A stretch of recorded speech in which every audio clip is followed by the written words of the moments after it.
El Palacio de Buckingham es uno de esos símbolos que se reconocen a primera vista. Pero, ¿por qué se valora en una suma tan fabulosa? ¿Y qué secretos se esconden tras sus muros? Te guiaremos por los apartamentos reales de la reina Isabel y echaremos un vistazo a este palacio de miles de millones, revelando sus secretos más asombrosos. Y para empezar, un breve recorrido para que puedas orientarte con facilidad en todo este esplendor. Vida de lujo.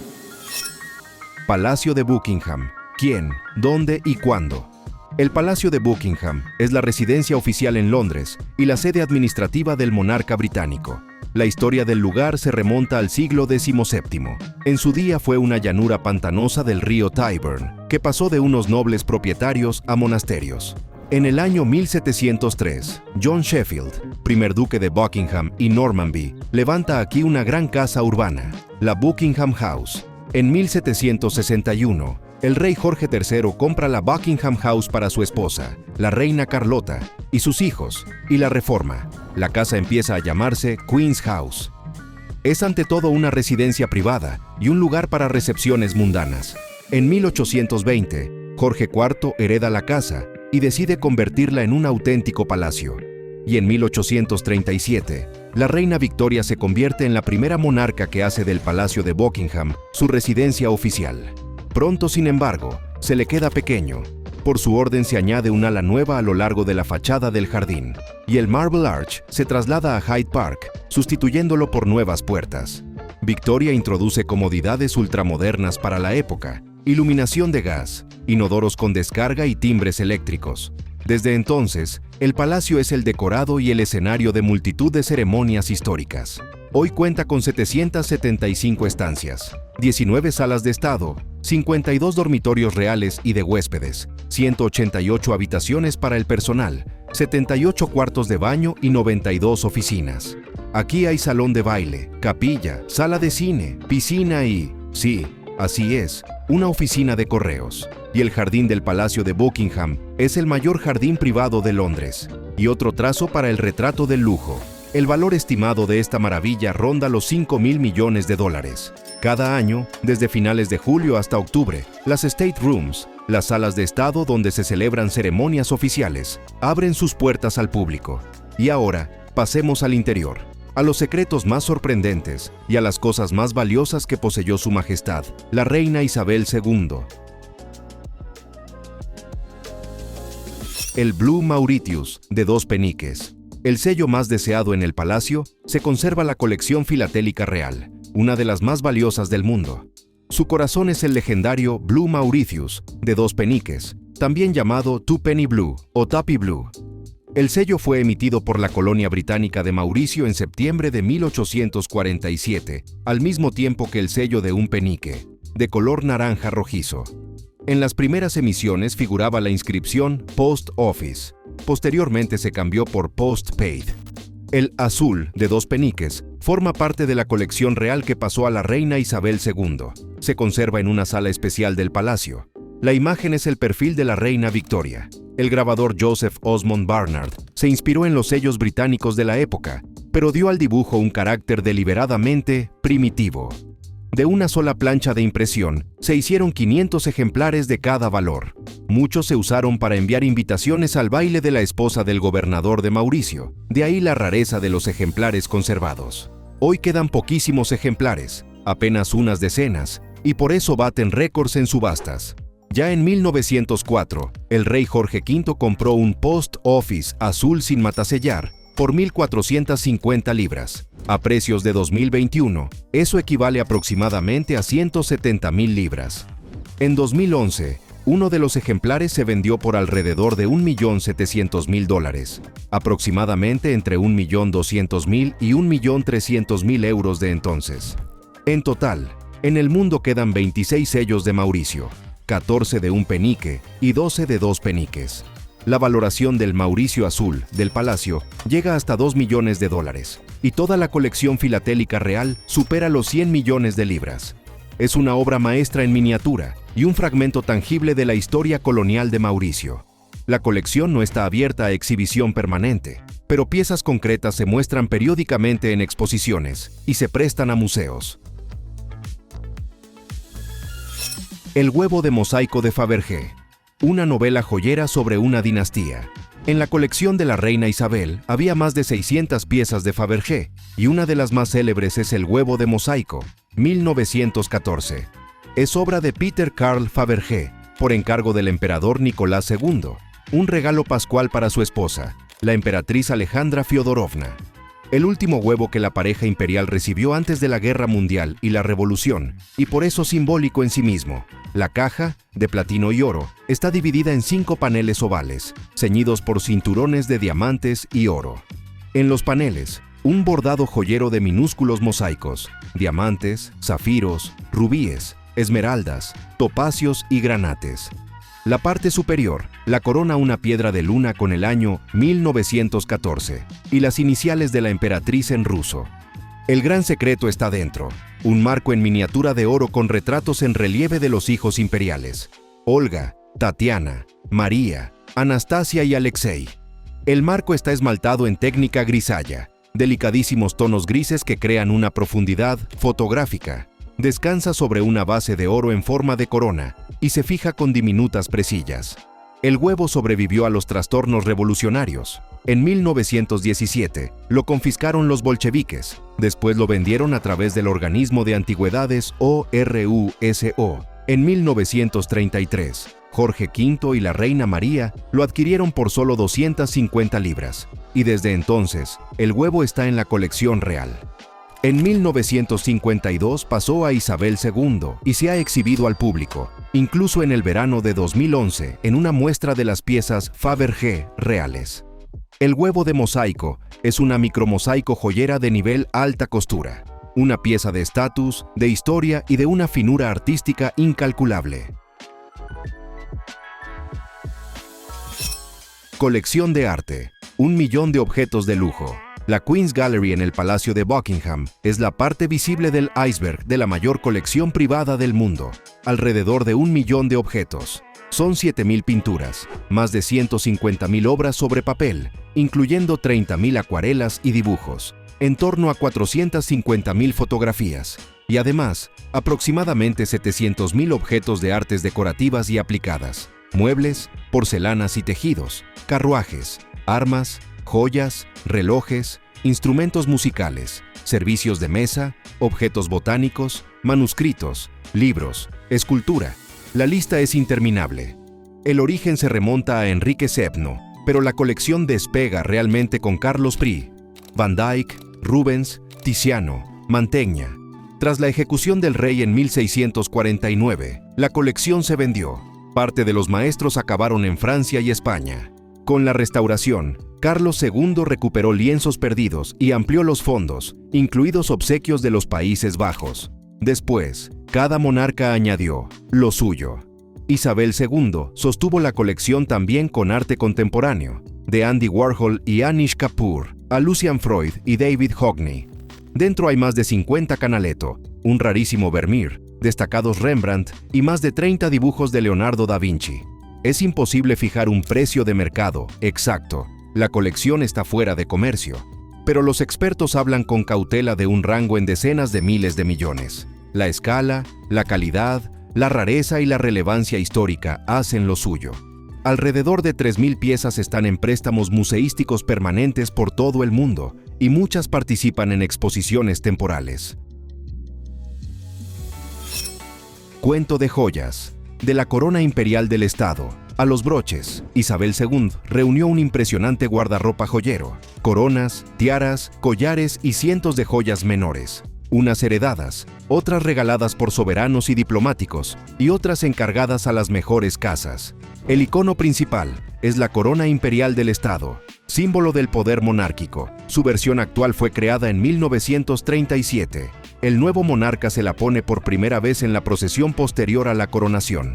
La coronación misma se realiza con la corona de San Eduardo y después en ceremonias solemnes como la apertura del Parlamento. En ella hay 2.868 diamantes, 17 zafiros, 11 esmeraldas, 5 rubíes y 273 perlas. Pesa alrededor de 2,3 libras, un poco más de 1 kilogramo. La cruz superior está adornada con el zafiro de San Eduardo, que, según la tradición, se extrajo del anillo de Eduardo el Confesor durante su reinhumación en 1163. Las estimaciones de su valor son meras conjeturas de expertos, pero se habla de un abanico que va desde cientos de millones hasta muchos miles de millones de libras. Por supuesto, también están los días laborables del lujo. En el asortimiento personal de joyas de la reina hay más de 300 objetos, 98 broches, 46 collares, 37 pulseras, 34 pares de pendientes, 20 tiaras, 15 anillos, 14 relojes y 5 colgantes. No se trata de las regalías de coronación creadas en tiempos de Carlos II, sino de un conjunto con el que Su Majestad aparecía en retratos de Estado para Australia, Canadá, Nueva Zelanda, elegancia subrayada multiplicada por estatus. El vestido de novia de la reina Victoria, la moda que se convirtió en tradición, 10 de febrero de 1840, capilla del Palacio de St. James. La joven reina Victoria avanza hacia el altar con el príncipe Alberto de Sajonia-Coburgo-Gotha, con un vestido de pesado satén de seda color crema. El bajo está bordeado por una honda cenefa de encaje artesanal de Devon, Honiton, y por todas partes hay ramas de azahar como signo de fertilidad. En la falda, en la corona, en el ramo. La cola mide 18 pies. El color blanco para el atuendo nupcial era entonces una osadía. Las monarcas elegían con más frecuencia tonos vivos o encaje de Bruselas. Victoria escogió conscientemente el blanco para apoyar a la industria textil británica y subrayar la sencillez y modestia de la novia, y no la grandeza del monarca. Así nació la tradición del vestido de novia blanco, que se apoderó de la Inglaterra victoriana y sigue siendo canon hasta hoy, aunque Victoria no fue la primera novia real en vestir de blanco. El vestido fue custodiado por Victoria hasta su muerte en 1901. Después pasó a Eduardo VII, luego a Jorge V, y así sucesivamente por la línea dinástica, hasta llegar a Isabel II. No es solo tela y encaje, es un pedazo de historia familiar que se transmite cuidadosamente de mano en mano desde hace más de 180 años. Reloj astronómico de Early Norton, el cosmos en 4 caras. El maestro londinense, Early Norton, se hizo célebre en el siglo XVIII por sus relojes astronómicos de una complejidad extraordinaria.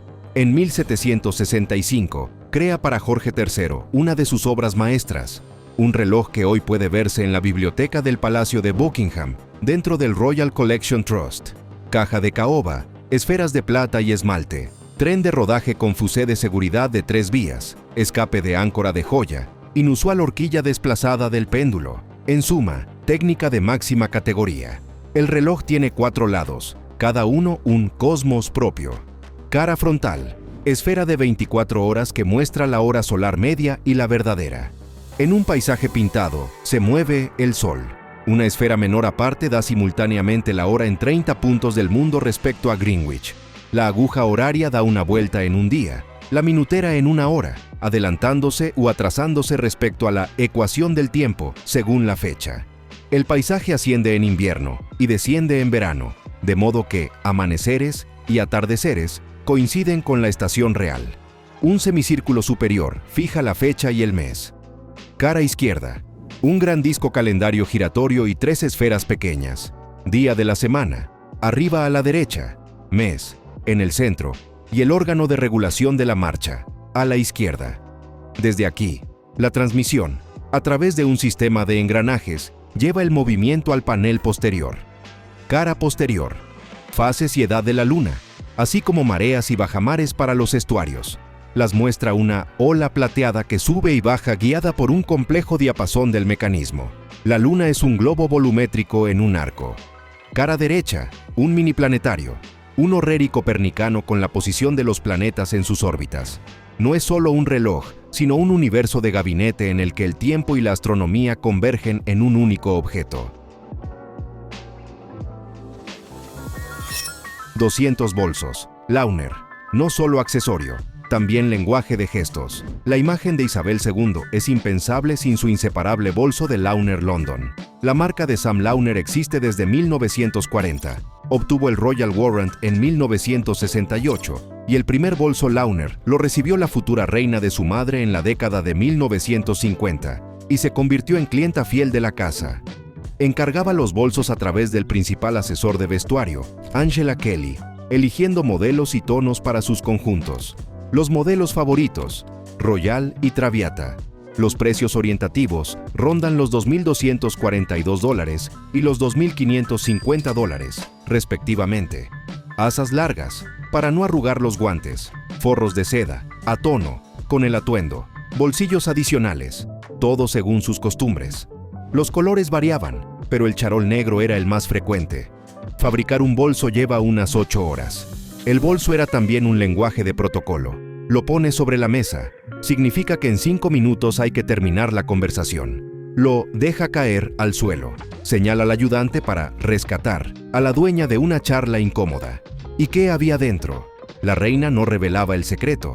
Se hablaba de un espejito, carmín, pañuelo, pastillas de menta, una pluma estilográfica, gafas de lectura e incluso un gancho portátil para colgar el bolso debajo de la mesa. En la colección hay del orden de 200 Launer. El coste final depende de los encargos especiales, pero con un precio medio de alrededor de 2,000 libras por pieza, las estimaciones llegan a 400,000 libras, y eso sin contar el plus real por la historia y el provenir. El Jardín Real. 16 hectáreas de silencio en el corazón de Londres. El jardín del Palacio de Buckingham es un mundo cerrado de unas 16 hectáreas, donde conviven plantas raras, aves y huellas de caprichos históricos. En el siglo XVII, Jacobo I intentó cultivar moreras para el gusano de seda. No acertaron con la especie y el proyecto no despegó. Hoy en el jardín crecen 45 variedades de morera y, desde el año 2000, aquí se conserva oficialmente la colección nacional de estos árboles. El jardín pasó a manos reales en 1761, cuando Jorge III adquirió la Buckingham House para Carlota. Por entonces, en el zoológico doméstico, se mantenían animales exóticos, un elefante y una de las primeras cebras de Inglaterra. En el siglo XIX, cuando Jorge IV transformaba la casa en palacio, se añadieron un lago y un alto terraplén artificial, The Mound. En los siglos XX y XXI, nuevos elementos, incluso una pista de tenis. Hoy hay más de 1,000 árboles, entre ellos 98 plátanos y 85 especies de roble, 325 especies de flora silvestre y alrededor de 30 especies de aves nidificantes. Es un refugio para aves londinenses raras, por ejemplo, para el andarríos chico, la curruca zarcera y la curruca gavilana. Pero el jardín es también un lugar de protocolo. Las célebres garden parties desde la época victoriana, a las que cada verano se invita al alrededor de 24,000 huéspedes, además de conciertos, recepciones, investiduras y visitas de estado. Está abierto a la visita de forma limitada, normalmente de julio a octubre. Se puede recorrer por libre o con guía y, como culminación, organizar un picnic en los amplios prados con vistas al palacio. Una de las primeras cosas que impresionan en el Palacio de Buckingham son las lámparas de araña. Según las estimaciones, hay alrededor de 800 y están repartidas por las 775 estancias, desde las 19 salas de estado hasta las 52 habitaciones reales y de huéspedes, desde las 188 habitaciones del personal hasta las 92 oficinas y los 78 cuartos de baño. Materiales: cristal, vidrio, metal. Estilos: desde el temprano georgiano hasta el victoriano y posteriores. Cada época dejó su brillo. La historia de estos luminarios se remonta al reinado de Jorge IV a comienzos del siglo XIX. El monarca esteta convirtió la Buckingham House en el palacio de sus sueños y encargó fastuosas arañas a los mejores maestros como Parker M. Perry. Mantener aquella fiesta eterna de luz era tarea de todo un equipo. Más de 30 trabajadores se dedicaban solo a encender y cambiar velas, vigilando que los fuegos no se apagasen durante bailes y banquetes. Orgullo especial: el Salón del Trono, concebido por Jorge IV como decorado para el banquete de coronación de 1821, brilla con 7 arañas cuya luminosidad conjunta equivale a 3,000 velas. Pero las demás salas no se quedan atrás. Cada estancia suena con su propia partitura de cristal. El mantenimiento es una ciencia aparte: desmontaje regular, limpieza, revisión de la armadura y de los colgantes. Hoy muchas cosas se han simplificado. Parte de los luminarios se modernizaron para poder bajarlos y subirlos a distancia para su servicio. Pero incluso con técnica, Es un trabajo joyero y minucioso. El valor estético va acompañado del material. El coste total de la colección se estima en millones de dólares, teniendo en cuenta la rareza, el origen, la residencia en el Palacio Real y parámetros puramente físicos, escala, peso, cantidad de colgantes y facetas. El piano dorado de la Reina Victoria, un instrumento del que habla Internet. En el Salón Blanco del Palacio de Buckingham hay un objeto que seguramente has visto en noticias y redes sociales. Cuando el público advirtió el piano dorado en el trasfondo del mensaje navideño de Su Majestad, las redes zumbaban de comentarios. Ante nosotros está un instrumento de concierto único de S&P Erard, la firma francesa célebre por abastecer de pianos a los más grandes músicos del siglo XIX, de Chopin y Liszt a Mendelssohn y Wagner, y por inventar el mecanismo de doble escape que permitió la repetición vertiginosa en una sola tecla.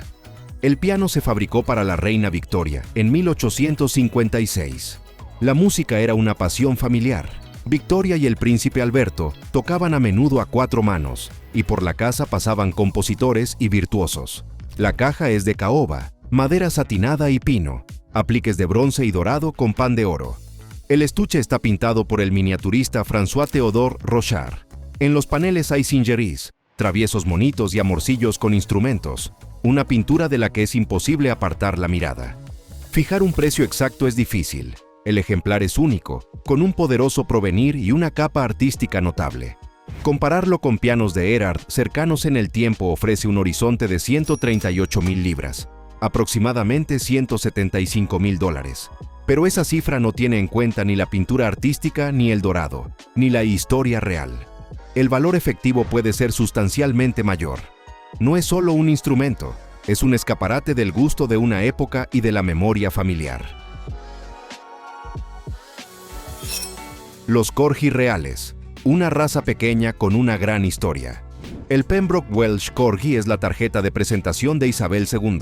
El amor comenzó en la infancia. La futura reina vio Corgi en casa de los hijos del marqués de Bath y se enamoró para siempre.